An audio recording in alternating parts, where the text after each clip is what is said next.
Pilgrims travel daily. Is that louder? Pilgrim traveling? Okay.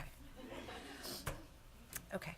To the Church of the Holy Sepulchre, known to many Christians as the site where Jesus was crucified and buried. During high pilgrimage seasons, pedestrian traffic slows to a shuffle inside the church vestibule where the faithful lie prostrate and rake their fingers through oil, glazing a stone marking the place of Jesus' crucifixion. Further on, women with covered heads regard paintings blackened by centuries of smoke. Beyond, Orthodox pilgrims join processionals snaking toward the medieval edicule, believed to ensconce the site of Jesus' burial.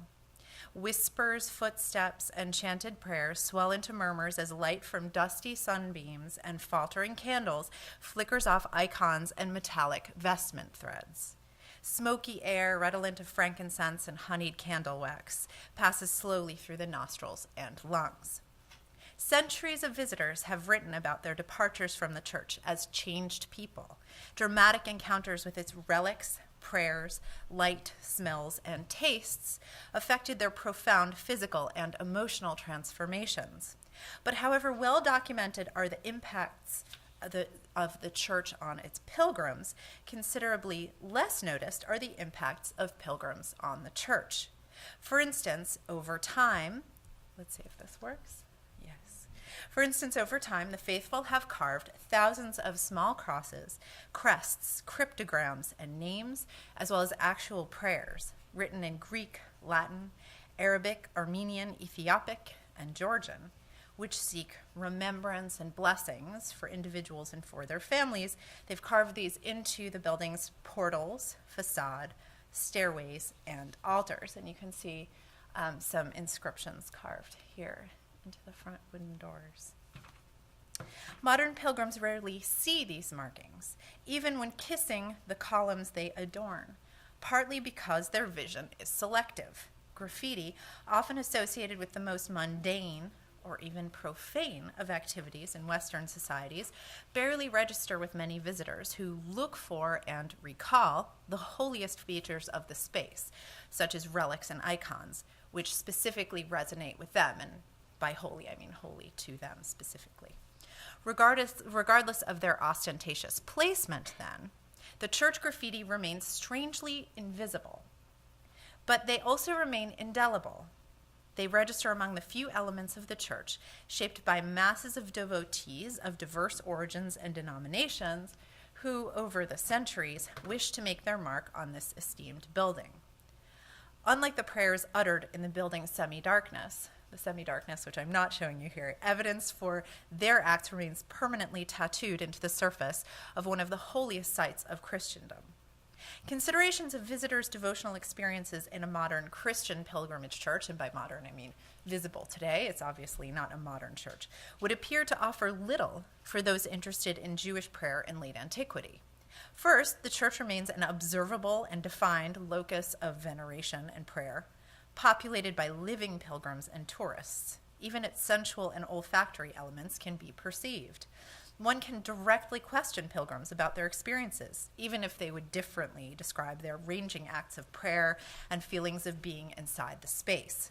Of course, the possibility of interrogating living worshipers about their experiences of prayer and devotion, written or otherwise, seems quite unfair to anyone studying any range of ancient materials or practices, like those associated with Jewish populations. Because by contrast, and without corroborating evidence, few materials remain to document Jews' devotional acts in late antiquity. No direct ancient accounts exist. It is true that edited texts of the ancient rabbis, including those found in the collection called the Mishnah, compiled in Roman Palestine in probably around the 2nd century CE, as well as in the two Talmuds or Talmudim, edited in both Palestine and Babylonia, probably sometime between the 4th and 7th century CE. These texts include guidelines for the order of daily and festival prayers and their appropriate liturgical contents. But while these texts certainly shaped Jewish prayer practices from earliest modernity, their accuracy for representing the breadth of ancient Jewish practices remains questionable. That is to say, the ancient rabbis were exceptional and erudite fellows who were numerical minorities even among Jews in late antiquity, so mostly who come from those little spheres there. Their edited discussions of prayer thus might accurately reflect their own experiences and beliefs, but need not represent the totality of practices of the majority of other Jews who lived in regions and cultures far removed from rabbinic literary circles. Given that we are dealing with antiquity, the archaeological record would be a logical next place to turn if the literary texts are not helping us out so much.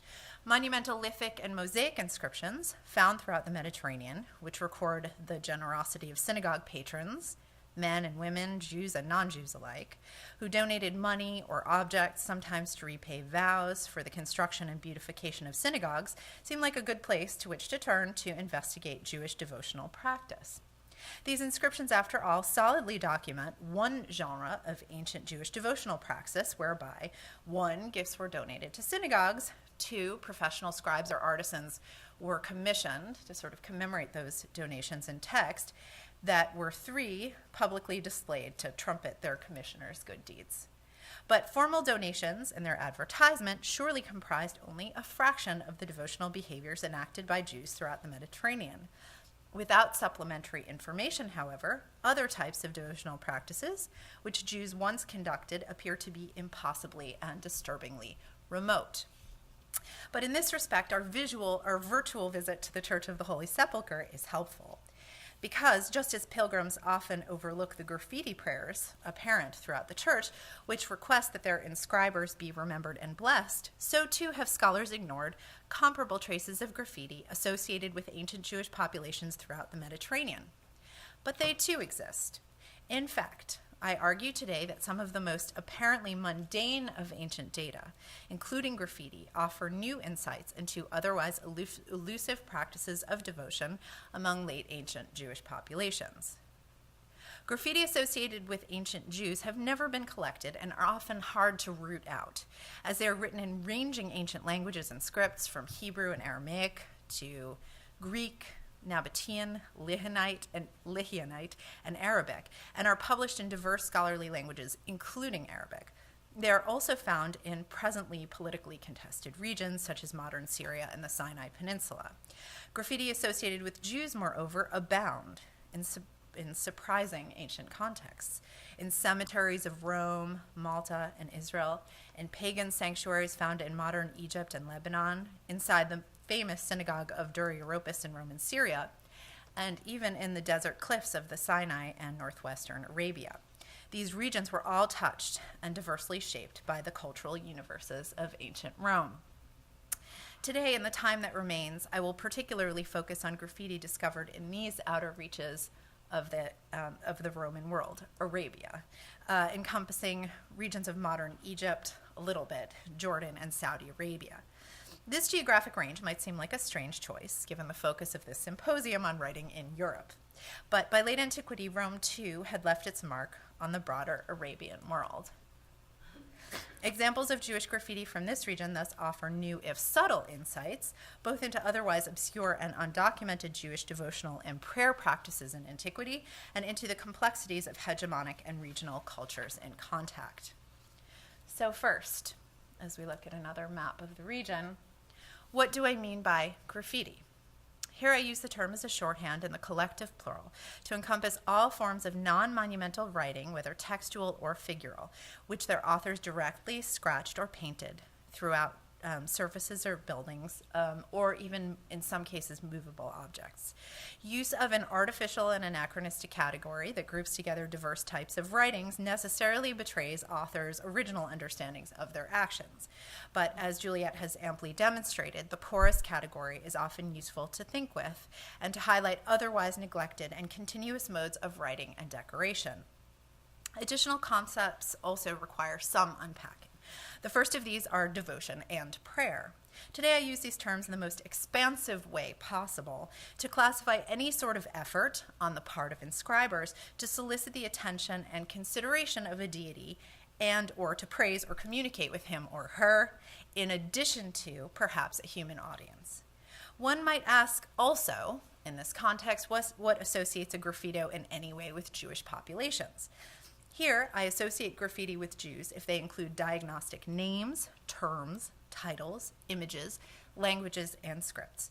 Graffiti that contain regionally unusual biblical names, or those that incorporate references to Judah or Judea, or explicitly announce that an inscriber was a Judaios, or some variation thereof, or that he held, or she, a particularly Jewish title, such as rabbi, strongly index Jewish practice. So does the use of the Hebrew script.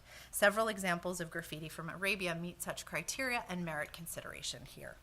Now, okay, we find ourselves back in Arabia, and to talk about Jews, local Jews and their graffiti. In slightly later periods, literary evidence in the Quran describes Jewish presence throughout Arabia. Such attestations, however, are often fragmentary and obscure. Some allusions to Jews in Arabia percolate throughout rabbinic literature itself, but when the rabbis speak of Arabia, we don't really know what they mean, because they could refer to regions farther north, like those in modern Jordan. Only one late rabbinic text specifically refers to a rabbi's trip to Hegra, the southern and secondary capital of the Nabatean kingdom. This is in present-day Saudi Arabia. This may reflect some sort of reality or awareness of on the rabbi's part that some Jews lived or traveled there. Additionally complicating our understanding of Jewish presence in northwest Arabia, moreover, is the overarching fact that all populations in the region remain somewhat enigmatic for historians. However, what one can say more definitively about the geographic expanse in question, from the Sinai Peninsula through northwest Arabia, is that it was an area particularly dominated by the Nabateans, a Semitic writing people whose capital was in Petra in modern Jordan, who lost their autonomy to Rome in the 1st century CE. Before the first and second Jewish revolts, when Judea still stood, Judeans and Nabateans were relatively amicable neighbors. Multiple documents, such as legal papyri, attest to ongoing enmeshment of Jews and Nabatean society. Our graffiti only confirm this point.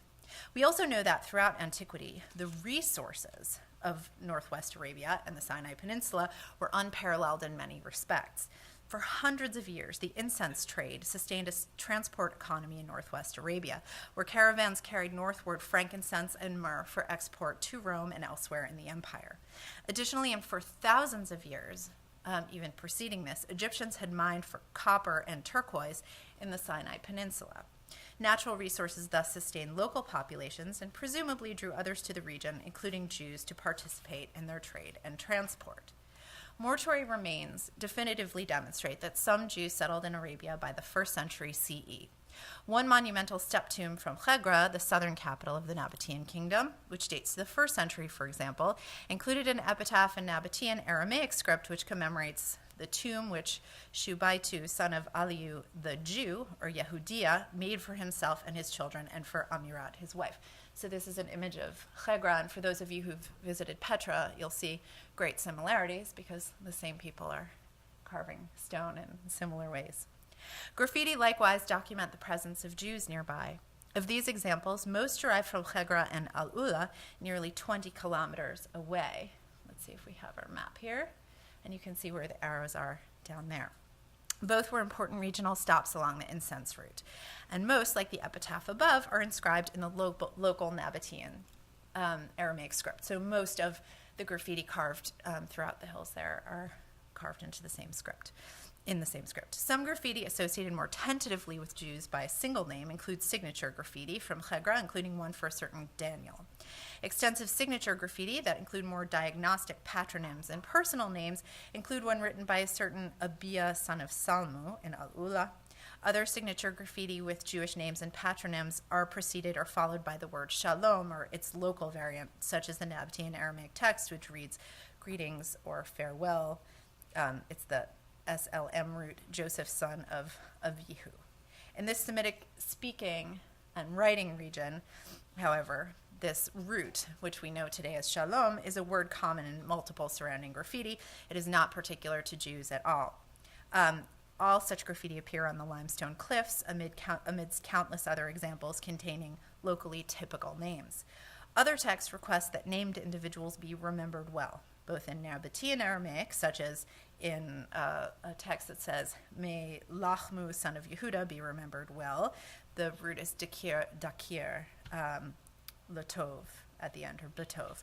Two other Nabatean Aramaic graffiti may request remembrance for similar family members, as one reads, "May Ganam, son of Yehuda, be remembered," and another reads, "May Joseph, the son of Ganam, be remembered well. Peace."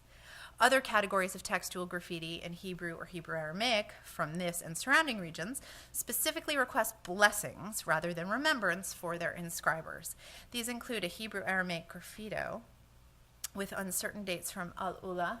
Okay, we'll stay in Al-Ula for a second, which translates to "Blessing to Ator, son of Menachem, and Rabbi Jeremiah," written in Hebrew Aramaic, and one found in East Sinai in the 1970s, which declares, "May Samuel, son of Hillel, be blessed and protected." Two additional inscriptions appear in Hebrew scripts, but in the Arabic language. So these are where some of them appear in the Sinai. One from North Arabia in Juba reads, "Blessed is the name of my Lord," while another from Al-Ula reads, "Naim, son of Isaac, trust in God." He's written this. So what can we say about these terse graffiti found among hundreds of others, actually thousands of others, in the cliffs and rocks of the Sinai and Arabian limestone deserts? Are these graffiti, as Michael McDonald soberly suggests of the surrounding examples in comparable scripts, the result of generalized efforts of regional nomads or sojourners to undertake efforts to learn and master skills of writing names and a few extra words simply as a means to pass the time? This minimalistic explanation is an attractive one, which supports reading these graffiti as iterations of the more recent and oft-repeated "Kilroy was here." So just sort of the name and a few more words. But certain features of the graffiti suggest why such minimalistic explanations might fall a bit short, at least in specific cases. For example, efforts to pass the time might inspire people to scratch their names or even requests for remembrance on desert passageways. But non-Jewish graffiti, so graffiti can't be Jewish or non-Jewish, but graffiti written by people who are not clearly identifiable as Jews, their graffiti are nearly identical to other examples, which we can, for various reasons, identify with Jewish populations. These also sometimes include additional pieces of information. So the name of a god to which a graffito is directed, such as a remembrance request to or from the goddess Alat, found in Al-Ula, again, which we saw images of earlier. So would people equally write graffiti that include their names or remembrance requests, but with the god's name added, merely to pass the time? And how about the graffiti that requests blessings for their inscribers or praise God, such as those found in Al-Ula in the Sinai, or other explanations available for them? In an article from 1979, Joseph Nava argued that all of the graffiti discovered throughout the region, even those limited to signature and remembrance requests, should be interpreted quite differently. On the basis of extensive comparison with dedication inscriptions found on donated objects throughout the Levant and Arabia, Nava claims that ancient writers who inscribed their single names and requested remembrance in graffiti in Semitic languages and scripts, including Aramaic, Hebrew, Nabatean, Talmudic, Safaedic, or Arabic, into the rocks and cliffs of Arabia, Sinai, and Syria, that these people had specific objectives in mind. Their short texts, he argued, actually served as abbreviated dedicatory formulas which stood independently as prayers. So they didn't signify a dedication given, but they were themselves prayers.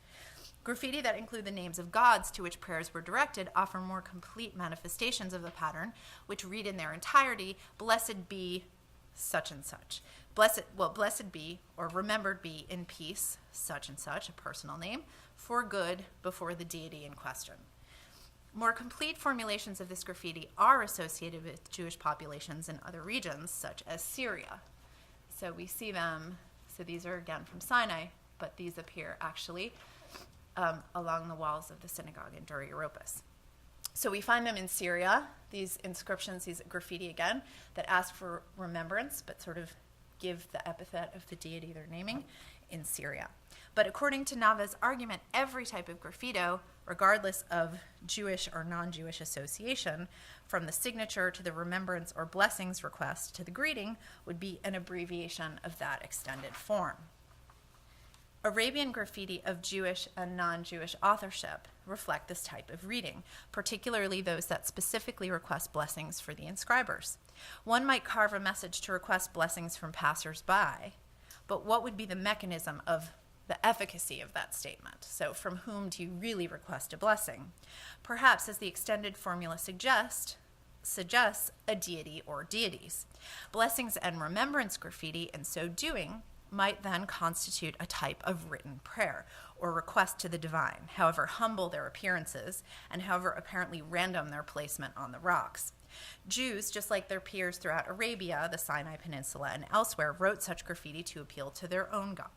Their graffiti, just like those of their neighbors, are the prayers of the everyday.